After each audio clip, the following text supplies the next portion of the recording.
ดหมายเก่าหรือเอาออกมาวิวในใจสั่นนั่งอ่านด้วยความระทมเมื่อก่อนเรารักชอบต่อคารมต่างชื่นชมว่ารักกันหมดหัวใจจดหมายเก่ารักเราไม่มีเขามีย่อยปลีกสับปลีกเหมือนดังรถไฟฉันถูกชนจนตกรางหัวใจไม่อาจเล่นไปจุดหมายปลายทางร้า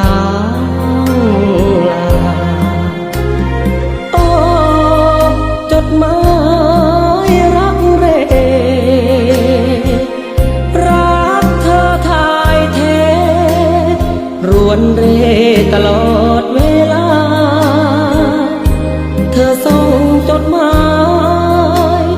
สุดท้ายอาจทั้งน้ำตาเธอบอกเลิกลาขาดกันแต่วันนี้ไปจดหมายเก่ารักเราไม่มีต่อหัวใจเหี่ยวมันฝ่อหมดไปทั้งใจจะจดจำเก็บไว้ไม่ทำลายไว้เตือนจิตใจจดหมายเปื้อนรอยน้ำตา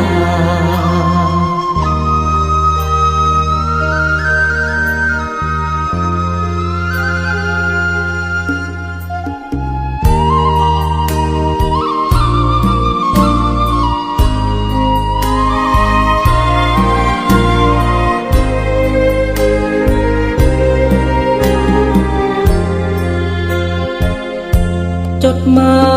ยเก่ารักเราไม่มีต่อหัวใจเหี่ยวหอบมันฝ่อหมดไปทั้งใจจะจดจำเก็บไว้ไม่ทำลายไว้เตือนจิตใจจดหมายเปื้อนรอยน้ำ